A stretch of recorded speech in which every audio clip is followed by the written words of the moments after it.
지난 3일간 저희의 삶 가운데 함께 하신 주님을 찬양합니다. 이 시간 저희가 주님을 의지하여 주의 말씀을 사모하고 또 함께 모여 기도하기 위해서 이 자리에 모였습니다. 하나님께서 저희 가운데 함께 해주시고 또 영상으로 예배에 참여하는 모든 이들 가운데 주님의 은혜를 부어 주옵소서. 모든 것 감사드리며 예수님 이름으로 기도합니다. 아멘. 찬송가 390장을 찬양합니다.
하나님의 말씀은 고린도전서 15장 말씀입니다.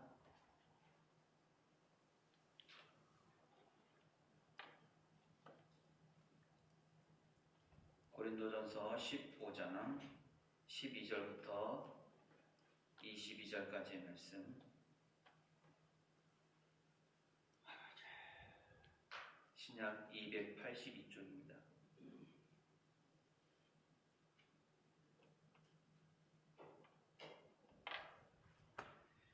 고린도전서 15장 12절부터 22절까지 말씀 한 절씩 교독합니다. 그리스도께서 죽은 자 가운데서 다시 살아나셨다 전파되었거늘 너희 중에서 어떤 사람들은 어찌하여 죽은 자 가운데서 부활이 없다 하느냐. 만일 죽은 자의 부활이 없으면 그리스도도 다시 살아나지 못하셨으리라. 그리스도께서 만일 다시 살아나지 못하셨으면 우리가 전파하는 것도 헛것이요 또 너희 믿음도 헛것이며 또 우리가 하나님의 거짓 증인으로 발견되리니 우리가 하나님이 그리스도를 다시 살리셨다고 증언하였습니다. 만일 죽은 자가 다시 살아나는 일이 없으면 하나님이 그리스도를 다시 살리지 아니하셨으리라. 만일 죽은 자가 다시 살아나는 일이 없으면 그리스도도 다시 살아나신 일이 없었을 터이요. 그리스도께서 다시 살아나신 일이 없으면 너희의 믿음도 헛되고 너희가 여전히 죄 가운데 있을 것이요. 또한 그리스도 안에서 잠자는 자도 망하였으리니 만일 그리스도 안에서 우리가 바라는 것이 다만 이 세상의 삶뿐이면 모든 사람 가운데 우리가 더욱 불쌍한 자이로라. 그러나 이제 그리스도께서 죽은 자 가운데서 다시 살아나사 잠자는 자들의 첫 열매가 되셨도다.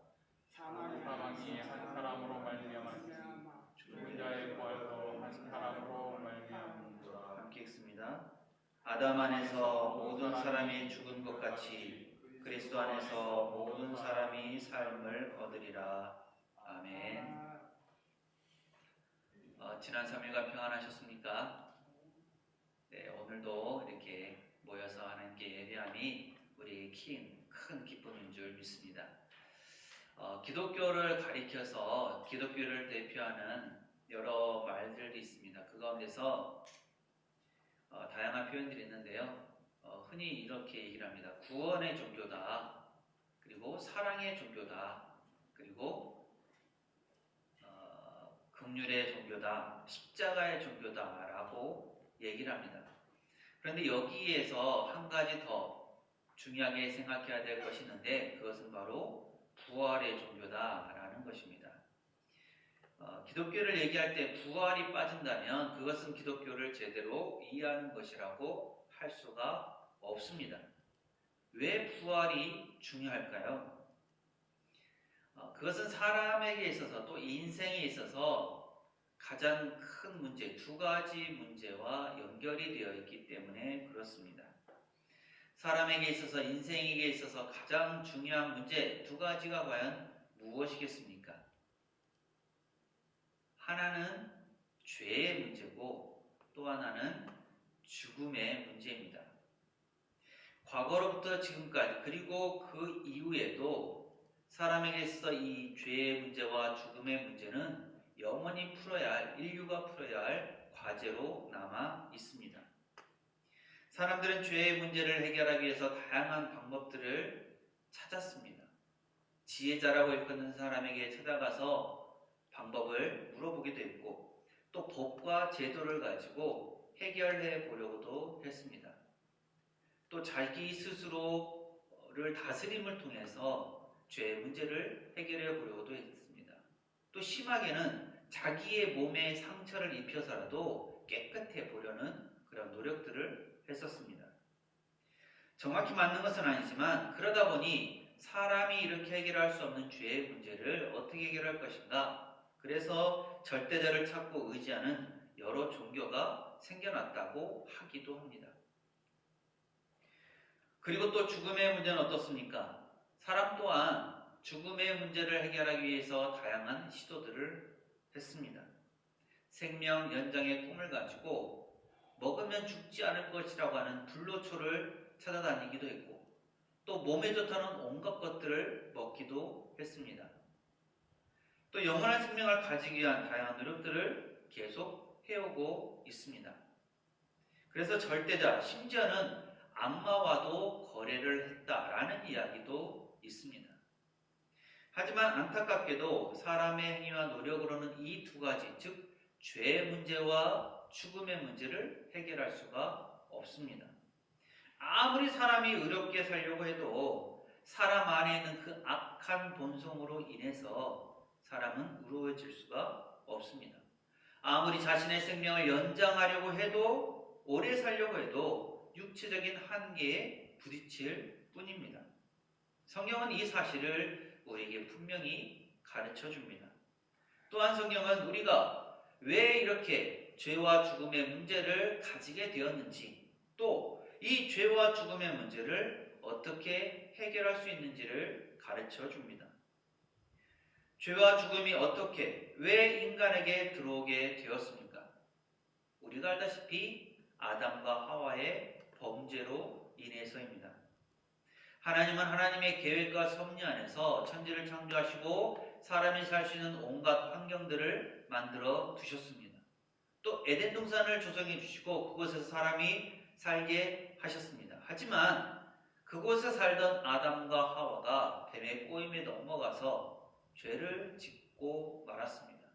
하나님의 뜻에 어긋난 모습을 보였습니다. 하나님께 불순종했습니다. 그로 인해서 징계를 받게 되었는데 그 결과로 죽음을 맞이하게 되었습니다. 만일 에덴 동산에서 사람이 죄를 짓지 않고 하나님의 뜻에 맞는 삶을 살았다면 사람은 영원토록 살 수도 있었을 것입니다. 하지만 하나님의 뜻을 거스르고 범죄함으로 말미암아 영원히 살 수 있는 기회를 놓쳐버렸습니다. 그래서 사람이 육신을 가지고 있는 한 언젠가는 죽기 마련입니다.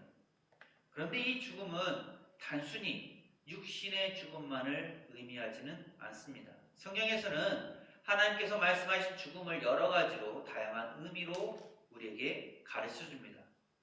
첫 번째가 육적인 죽음입니다. 육신의 죽음입니다. 병에 걸리거나 또 사고를 당하거나 또 나이를 먹게 되면 자연스럽게 육신이 약해지고 죽음에 이르게 됩니다. 이것은 예외가 없습니다. 모두가 다 경험할 수밖에 없는 것입니다. 두 번째로는 영적인 죽음입니다. 죄의 형벌로 인해서 사람들은 영적인 죽음을 맞이합니다.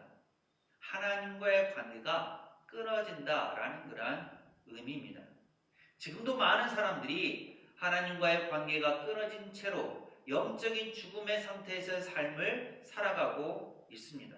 그러면서도 자신이 영적으로 죽었다라는 것을 알지도 못하고 하나님께 대해서도 알려고 하지 않습니다. 그리고 셋째는 영원한 죽음입니다. 죄를 지은 사람에게는 육체의 죽음뿐만 아니라 영원한 죽음이 있게 됩니다. 하나님께서 처음에 주셨던, 약속하셨던 그 영원한 생명을 회복할 수 없게 되었다라는 의미입니다. 이렇게 죄를 지음으로 말미암아 사람은 죽음, 곧 사망에 이르게 되었습니다. 로마서 3장 23절은 모든 사람이 죄를 범하였음에 하나님의 영광에 이르지 못하더니 라고 말씀하고 있고요. 로마서 6장 23절은 죄의 삭은 사망이요 하나님의 은사는 그리스도 예수 우리 주 안에 있는 영생이니라고 말씀하십니다. 따라서 이러한 죄의 문제를 해결하고 또 죽음의 문제를 해결해야만 하나님께서 처음에 이루고자 하셨던 그 사람의 원래 본래의 창조의 형상을 회복할 수가 있습니다. 그렇다면 우리가 어떻게 이 죄의 문제를 해결할 수가 있겠습니까? 세상의 법, 제도 안에서는 법에 정해진 기준대로 죄를 지은 사람을 판단하고 또 그 사람은 자신이 지은 죄에 대해서 책임을 지고 벌을 받음으로써 죄를 해결할 수가 있습니다. 하지만 우리 마음이나 또 본성으로 가지고 있는 악한 본성들은 판단과 심판의 대상이 될 수 없습니다. 우리 안에 벌어지는 선과 악의 갈등, 육신의 정욕, 또 교만한 마음 등은 세상의 법, 제도 안에서는 결코 해결할 수가 없다는 얘기입니다. 반면에 하나님께서 판단하시는 죄는 우리의 마음과 우리의 악한 본성까지도 포함합니다. 우리의 행함만을 다루지 않으십니다. 우리 안에 자리 잡고 있는 죄의 본성, 즉 원죄, 그리고 부모로부터 이어지는 죄들, 그리고 본인 스스로 짓는 여러 가지 죄들, 다양한 죄들을 하나님은 함께 포함해서 판단하십니다. 그리고 이 죄들은 모두 하나님을 거스르고 대적하는 악한 모습입니다. 이 죄들을, 이 죄의 문제를 어떻게 해결할 수 있습니까? 하나님께서는 이스라엘 백성들에게 이 죄를 해결할 수 있는 방법으로 제사라는 것을 가르쳐 주셨습니다. 이스라엘 백성들은 자신들이 죄를 지었을 때 그 죄를 가지고 하나님께 회개하고 또 곡식이나 짐승에 자신의 죄를 위임하고 그것들을 태움으로써 자신의 죄를 없앨 수가 있었습니다. 잠시나마 죄 없는 자유함을 누릴 수가 있었다라는 것입니다.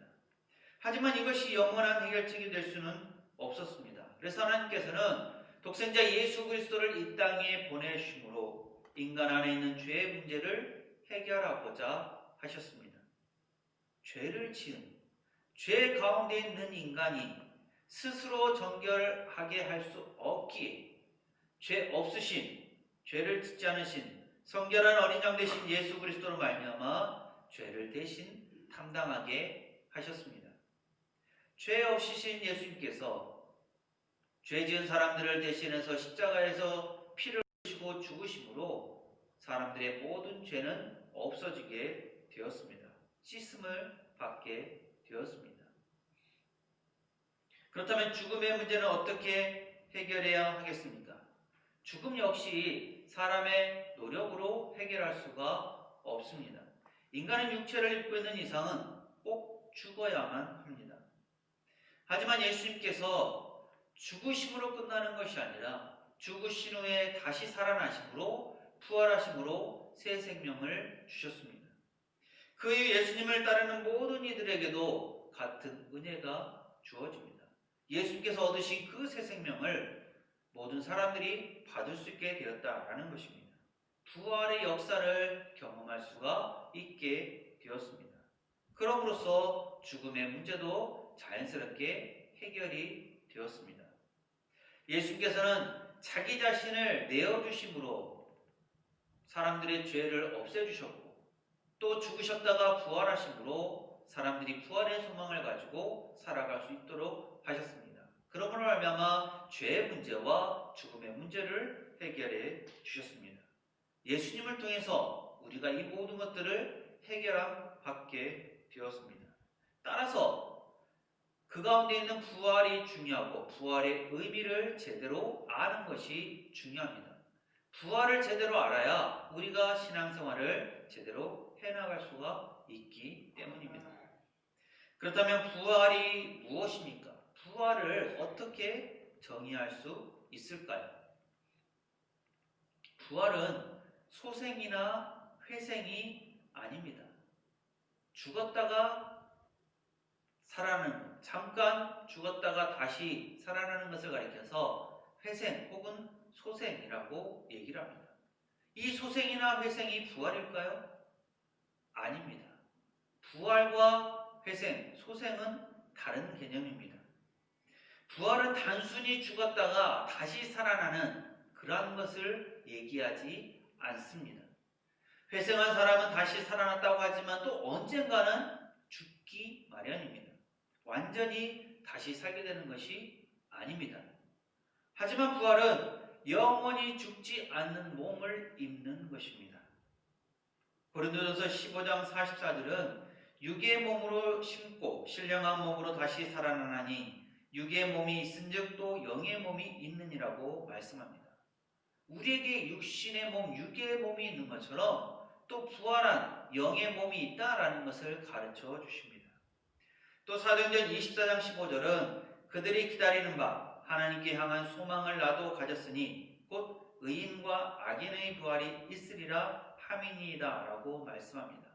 바울이 로마의 총독인 벨릭스 앞에서 부활에 대해서 언급하는 것인데 자기 자신도 이 부활에 대한 소망, 확신을 가지고 살아간다라고 강조하는 모습입니다. 이렇게 부활은 소생이나 회생과는 달리 영의 몸으로 영원히 사는 것을 의미합니다. 성경에서 믿음에 관해서 잘 말해주는, 가르쳐주는 믿음장이 어딘지 아십니까? 히브리서 11장을 가리켜서 믿음장이라고 합니다. 그러면 사랑에 대해서 잘 가르쳐주고 사랑의 의미를 제대로 보여주는 사랑장은 어디일까요? 고린도전서 13장이 사랑장입니다. 그러면 예수님의 부활에 대해서, 부활에 관해서 잘 가르쳐주고 부활이 이런 것이다라고 설명해주는 부활장은 어디일까요? 바로 오늘 우리가 보는 고린도전서 15장입니다. 그래서 부활에 대해서 정확히 알기 위해서는 고린도전서 15장을 차근차근 천천히 잘 읽어보아야만 합니다. 오늘 본문 말씀 고린도전서 15장 22절은 이렇게 말씀합니다. 같이 한번 읽을까요? 고린도전서 15장 22절 말씀입니다.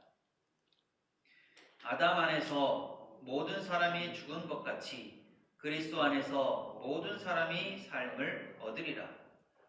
아담의 범죄로 말미암아 모든 사람이 죄 가운데 놓였고 모든 사람이 죽음에 이를 수밖에 없게 되었습니다. 하지만 예수님께서 죽으셨다가 부활하심으로 이제는 모든 사람이 새로운 삶을 얻게 되었다는 것을 말씀합니다. 그리고 마태복음 25장 46절에서는 그들은 영벌에 의인들은 영생에 들어가리라 하시니라고 말씀합니다. 무슨 말일까요? 부활이 믿는 자들에게만 해당되는 것일까요? 믿지 않는 자들은 부활하지 않을까요? 아닙니다. 부활이 믿는 자이든 믿지 않는 자이든 모든 사람에게 해당된다는 그러한 의미의 말씀입니다. 믿는 사람들에게도 부활이 있고 믿지 않는 사람들에게도 부활이 있습니다. 차이는 무엇이냐? 차이는 믿는 자들은 영원한 생명을 얻게 됐지만 믿지 않는 자들은 영원한 형벌을 받게 된다는 점입니다. 어떻게 이 일이 가능하게 되었습니까? 바로 예수님께서 부활하심으로써 가능하게 되었습니다. 예수님께서 부활하심으로 말미암아 예수님은 부활의 처음이 되셨습니다. 그래서 예수님의 부활을 가리켜서 생명의 부활 혹은 첫째 부활이라고 얘기합니다. 본문 12절은 이렇게 말씀합니다. 그리스도께서 죽은 자 가운데서 다시 살아나셨다 전파되었거늘 너희 중에서 어떤 사람들은 어찌하여 죽은 자 가운데서 부활이 없다 하느냐. 바울은 부활하신 예수님을 직접 만났고 자기가 경험을 했기 때문에 예수님이 부활하셨다라는 것을 담대히 전할 수가 있었습니다. 하지만 고린도 교회의 어떤 사람들은, 어떤 성도들은 부활이 있다라는 것을 믿지 않았습니다. 죽은 자의 부활이 없다라고 주장을 했습니다. 그들은 죽은 자의 부활이 없다는 보편적인 원리에서 출발해서 예수님께서 부활하신 것도 믿지 않았습니다. 하지만 바울은 정반대로 얘기를 합니다. 즉 예수님께서 죽은 자 가운데서 살아나셨다, 부활하셨다라는 것은 죽은 자들에게 부활이 있다라는 것을 증명하는 것이다라는 얘기입니다. 그러므로 이제 그리스도의 부활은 죽은 자들의 부활에 대한 첫 열매가 됩니다. 이렇게 볼 수 있는 이유는 무엇입니까? 바울이 믿는 부활과 고린도 교회 어떤 사람들이 믿지 않는 그 부활의 차이는 무엇일까요? 그것은 세상을 바라보고 평가하는 기준을 어디에 두느냐 하는 것의 차이입니다. 바울은 세상을 판단하고 평가하는 기준을 복음에 두었습니다. 복음을 따랐기 때문에, 복음을 믿었기 때문에 예수님께서 부활하셨다라는 사실도 믿었고 또 그것을 담대하게 전할 수가 있었습니다. 하지만 당시 고린도 교회 성도들은 자신들의 이성과 경험이 만물을 판단하는 기준이 되었습니다. 그래서 죽은 자의 부활이 없기 때문에 당연히 그리스도의 부활도 있을 수 없다라고 얘기를 했습니다. 본문 20절은 이렇게 말씀합니다. 한 목소리로 한번 읽어봅니다. 본문 20절 말씀입니다. 그러나 이제 그리스도께서 죽은 자 가운데서 다시 살아나사 잠자는 자들의 첫 열매가 되셨도다. 이전에도 죽었다가 다시 살아난 사람은 있었습니다. 하지만 그 사람도 언젠가는 다시 죽게 될 것입니다. 하지만 예수님은 죽었다가 다시 살아나셔서 영원히 사는 삶을 누리십니다. 오직 예수 그리스도만이 죽은 자 가운데서 다시 살아나셔서 부활의 첫 열매가 되셨습니다. 예수께서 첫 열매가 되셨다라는 것은 이어서 둘째 열매, 셋째 열매도 있다라는 것을 의미합니다. 우리가 예수 그리스도를 믿고 예수님을 본받는 삶을 살게 되면 우리도 언젠가는 예수님처럼 부활의 열매로 맺어지게 될 것입니다. 그렇다면 이것을 우리는 우리의 삶에 어떻게 적용해 볼 수 있을까요? 예수님의 첫째 부활을 본받는 우리의 부활은 둘째 부활이라고 할 수가 있습니다. 로마서 6장 5절 6절은 이렇게 말씀합니다. 만일 우리가 그의 죽으심과 같은 모양으로 연합한 자가 되었으면 또한 그의 부활과 같은 모양으로 연합한 자도 되리라.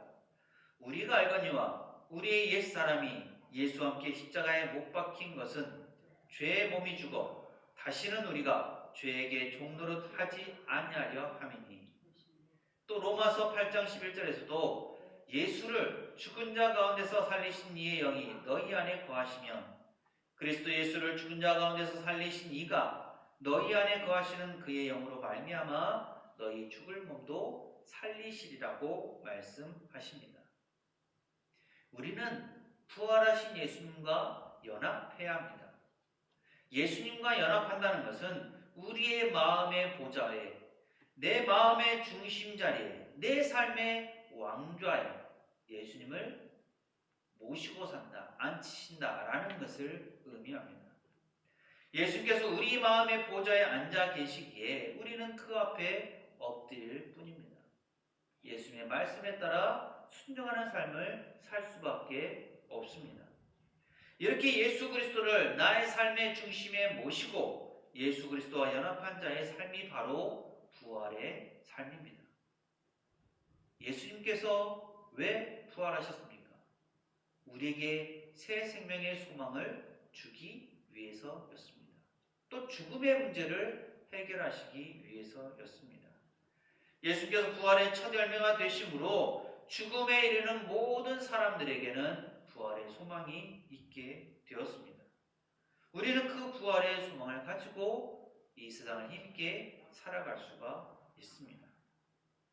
그리고 한 가지 더, 선한 자나 악한 자나 의인이나 악인이나 믿는 자나 믿지 않는 자나 모두가 다 부활한다고 했는데 그럼 과연 부활에는 어떤 것들이 있을까요? 요한복음 5장 29절은 이렇게 말씀합니다.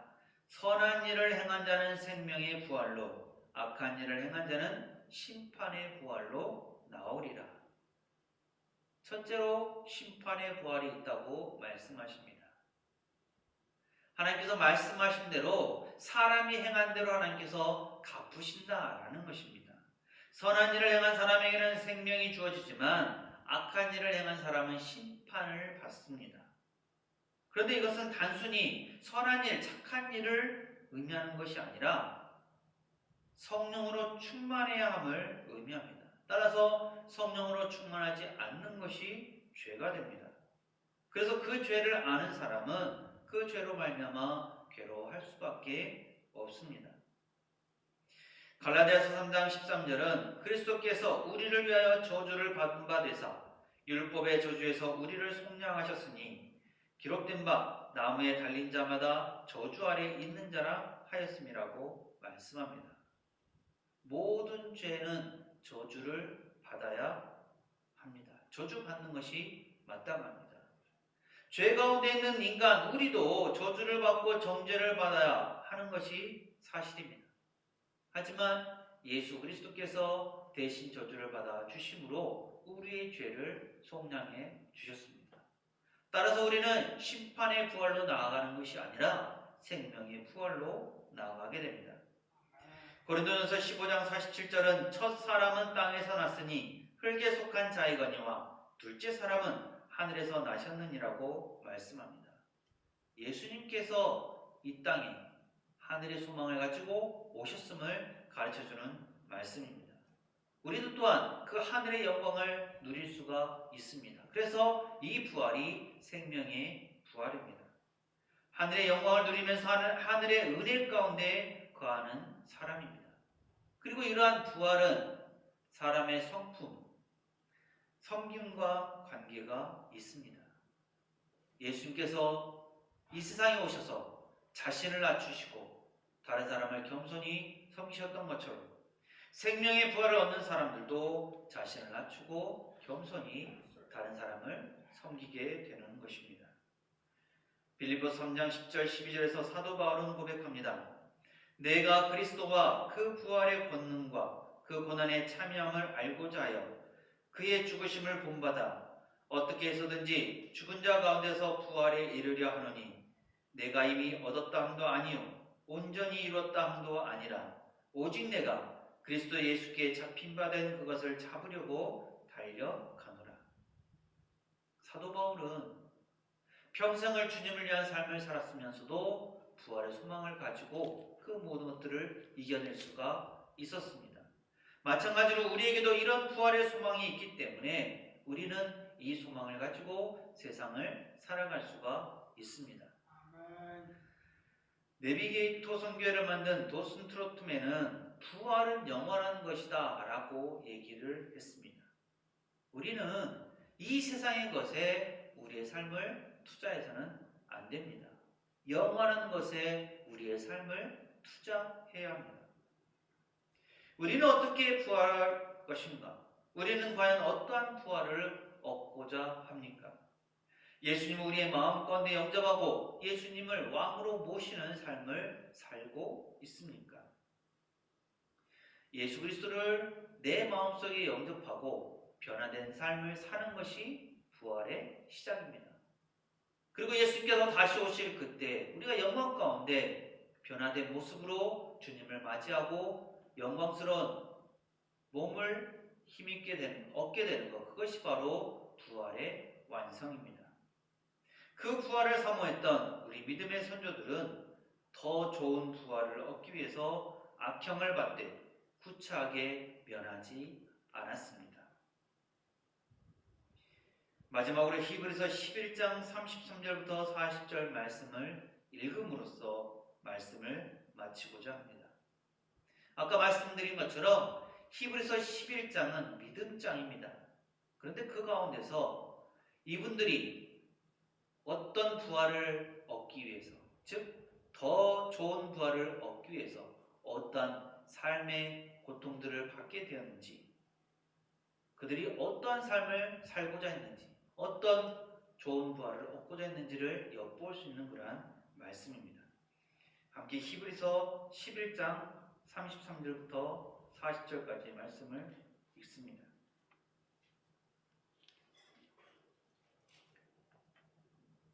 신약 366쪽 7쪽 히브리서 11장 33절부터 40절까지의 말씀 한 목소리로 함께 천천히 읽습니다. 그들은 믿음으로 나라들을 이기기도 하며 의를 행하기도 하며 약속을 받기도 하며 사자들의 입을 막기도 하며 불의 세력을 멸하기도 하며 칼날을 피하기도 하며 연약한 가운데서 강하게 되기도 하며 전쟁에 용감하게 되어 이방 사람들의 진을 물리치기도 하며 여자들은 자기의 죽은 자들을 부활로 받아들이기도 하며 또 어떤 이들은 더 좋은 부활을 얻고자 하여 심한 고문을 받되 구차히 풀려나기를 원하지 아니하였으며 또 어떤 이들은 조롱과 채찍질 뿐 아니라 결박과 옥에 갇히는 시련도 받았으며 돌로 치는 것과 톡으로 켜는 것과 시험과 칼로 죽임을 당하고 양과 염소의 가죽을 입고 유리하여 궁핍과 환난과 학대를 받았으니 이런 사람은 세상이 감당하지 못하느니라. 그들이 광야와 산과 동굴과 토굴에 유리하였느니라. 이 사람들은 다 믿음으로 말미암아 증거를 받았으나 약속된 것을 받지 못하였으니 이는 하나님이 우리를 위하여 더 좋은 것을 예비하셨은즉 우리가 아니면 그들로 온전함을 이루지 못하게 하려 하심이라. 아멘. 기도합니다.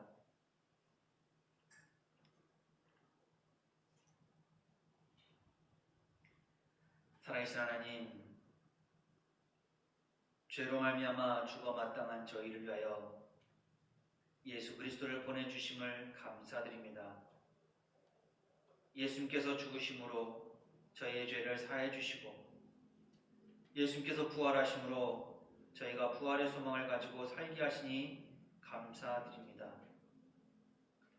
매일의 삶 속에서 주님을 더욱 닮아가게 하시고 저희 마음의 보좌에 예수님을 앉히고 성령님의 도우심 속에 하루하루를 살아갈 수 있도록 인도하옵소서.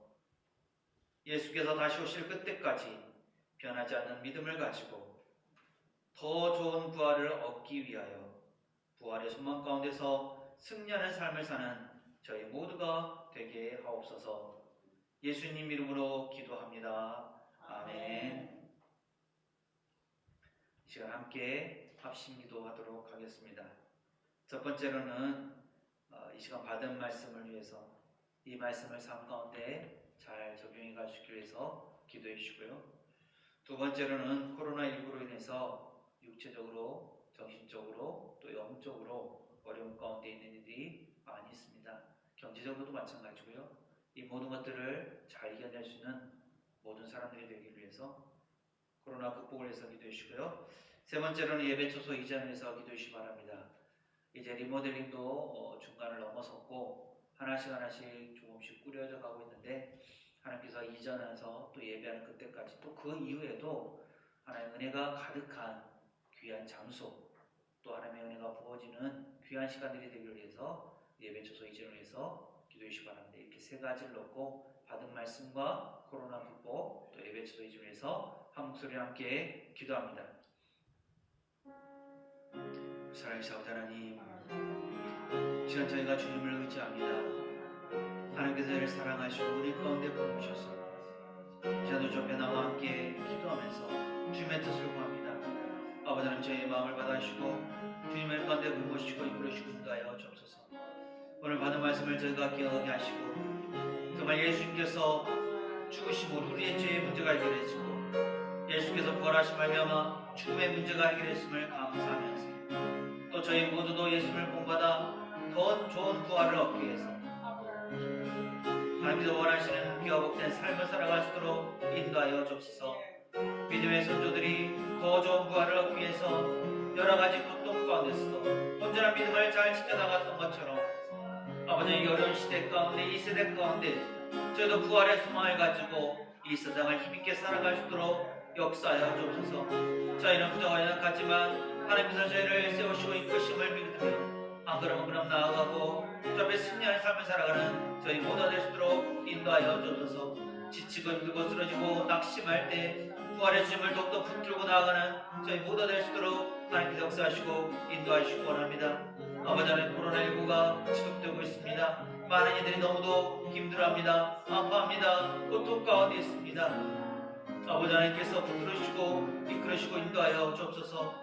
육신적으로 또 정신적으로 또 영적으로 또 경제적으로 힘들어하고 아파하는 모든 이들의 마음들을 위로하여 주시고 하나님께서 따뜻한 사랑의 품으로 품으셔서 정말 그 영혼들이 회복되어지고 하나님의 가운데 문제 나오는 믿음의 사람 될 수 있도록 붙들으시고 인도하여 주옵소서. 이 코로나19를 잘 극복하는 것이 하나님께서 저희 가운데 원하시는 것임을 기억하면서 모두가 힘을 합해서 서로를 배려하면서 서로를 돌아보면서 이웃과 함께 주님의 사랑 안에서 이 모든 어려움들을 이겨낼 수 있도록 하나님께서 역사하여 주옵소서. 또 예배 초소 이전을 놓고 기도합니다. 아버지 하나님 주님의 뜻과 계획하신 가운데 하나씩 이루어지게 됨을 진심으로 감사를 드립니다.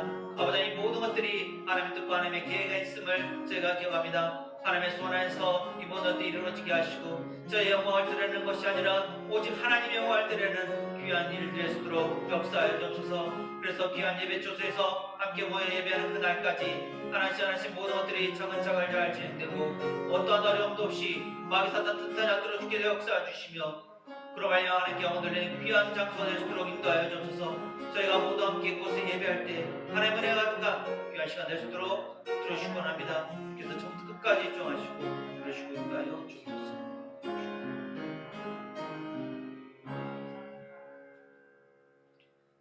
아버지 하나님 저희가 부활의 소망을 가지고 살아가기를 원합니다. 예수님께서 죽으심으로 죄의 문제가 해결되었고 예수께서 부활하심으로 말미암아 죽음의 문제가 해결되었는데 아직도 죽음 앞에 두려워 떠는 이들이 있습니까? 아버지 저희가 부활의 소망을 붙들고 이 세상을 힘있게 살아가 주 앞에 엉들리며 정말 주께서 다시 오실 그때 기쁨으로 주님을 맞이하고 영광의 모습으로 변화되는 그 은혜를 저에게 허락하여 주옵소서. 코로나19로 인해서 많은 이들이 힘들어하고 어려운 가운데 있습니다. 육체적으로, 정신적으로, 영적으로, 또 경제적으로 너무도 많이 지쳐하고 있습니다. 아버지 하나님, 주께서 위로하여 주옵소서. 주님의 사랑으로 품어주시고 한 사람 한 사람 그 마음들이 주님으로, 주님 안에서 돌아오게 하여 주시고 성령님의 역사하심 가운데서 회복되어지는 놀라운 역사가 있도록 인도하여 주옵소서. 이 어려운 때를 잘 이겨내고 견뎌내는 것이 하나님의 뜻임을 기억하면서 서로가 서로를 배려하고 힘을 모아서 하나님의 아름다운 역사를 이룰 수 있도록 이 코로나19를 잘 극복해 나가는 저희 모두가 될 수 있도록 인도하여 주옵소서. 예배 주소 이전에서 기도합니다. 하나님 뜻 안에서 귀한 곳 세워주시고 또 이 대를 비롯해서 하나씩 하나씩 진전되게 하심을 감사드립니다. 아버지 이 모든 것이 하나님의 뜻과 계획하심과 하나님의 인도하심을 저희가 기억합니다. 또 그 안에서 주님께 감사를 드립니다. 이전되어지는 모든 과정 가운데 주께서 함께 해주시고 하나님의 뜻 안에서 그 모든 것들을 잘 이루어가게 하시고 또 그것을 하나님께 영광 돌리며 예배하는 저희 모두가 될 수 있도록 인도하여 주옵소서. 처음부터 끝까지 하나님의 도우심을 구하면서 저희가 주 앞에 나아갈 때 주께서 저희 기도 가운데 응답하시고 역사하시길 간절히 소망하며 예수님 이름으로 축복하며 기도합니다. 아멘. 함께 찬송가 384장을 찬양합니다.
지금은 부활이요 생명이신 우리 주님 예수 그리스도의 은혜와 아버지 하나님 무한하신 사랑하심과 성령님의 충만 교통하심이 부활하신 예수님을 믿고 부활의 소망을 가지고 이 세상을 힘있게 살아가기를 소망하는 세상의 모든 교우들과 또 이 자리에 모인 교우들과 또 함께하지 못하지만 있는 초소에서 예배하는 모든 교우들과 그 기도 제목들 그 삶의 현장 위에 이제부터 영원토록 함께 하시기를 간절히 축원하옵나이다. 아멘.